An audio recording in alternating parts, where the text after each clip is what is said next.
Now, Virginia Senate candidate Corey Stewart is a controversial figure. He said quite a few controversial things, and he already got himself back into hot water due to what was tweeted from his Twitter account about Michigan gubernatorial candidate Abdul El-Sayed. Now, earlier this week, he called El-Sayed a commie. Not only that, but an ISIS commie. He said, Michigan almost elected a far-left ISIS commie. This guy wants to abolish ICE and won 300,000 votes. Dangerous stuff. Don't let wimpy Tim Kaine bring this dangerous far-left communism to Virginia. Wait a minute. So this guy, he's running against Tim Kaine. Tim Kaine, by the way, is crushing him in the polls. Tim Kaine was Hillary Clinton's VP. He has the charisma of a piece of driftwood. And of course, he is centrist, center-right. Dangerous, far-left communism. Really? That's one of the most nonsensical things I've ever seen. Tim Kaine is not even close to Abdul El-Sayed when it comes to policies. El-Sayed believes in Medicare for all. And he wrote up a detailed policy proposal to bring every Michigander health care. Universal single-payer health care in Michigan, state-funded. That's not even close to what Tim Kaine was talking about. $15 minimum wage. Yes, abolishing ICE. Why? Why do we want to abolish ICE? It's because it's fucking redundant. ICE is basically acting as brown shirts. We already have border control. We have border patrol. Sorry. And so, I mean, seriously. I know they're framing this as like, no, open borders. Oh, don't believe it. No, you know what? Actually, there are some progressives that are open borders. There's also some libertarians that are open borders. One that I know personally. But this whole argument is again, bullshit lies. It's not based on reality. Now, in his tweet, Stewart quoted another tweet from a right-wing news site that says, Michigan dodges a bullet as Sharia law compliant Democrat loses gubernatorial primary. Sharia compliant. Jeez. All right. Now, of course, that's good evidence of the smear campaign, right?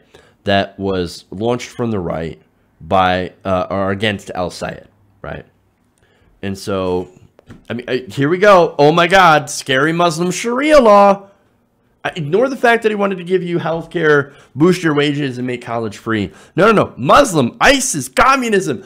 Be afraid, be afraid, be afraid, be afraid. That's all they got.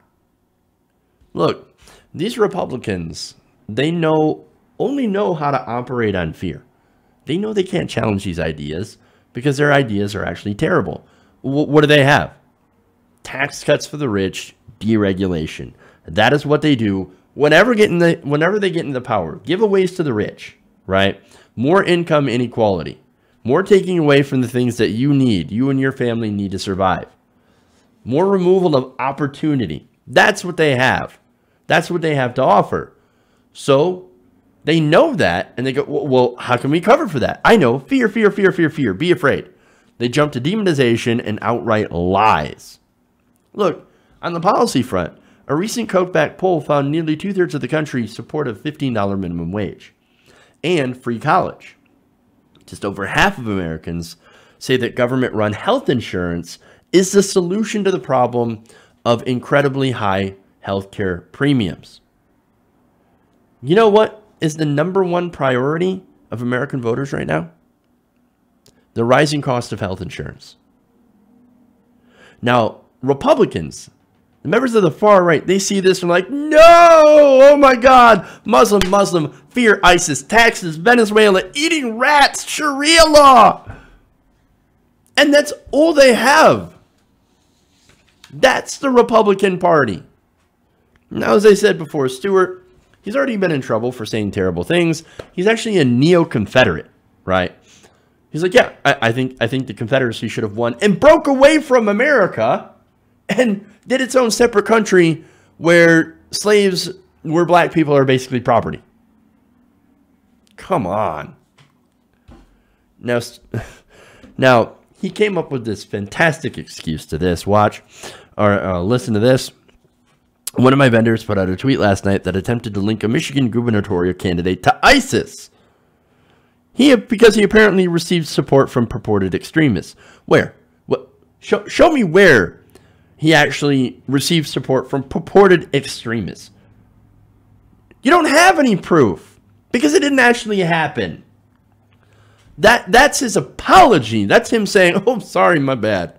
I mean, it wasn't me. I mean, I didn't actually say that. No, it was one of my vendors.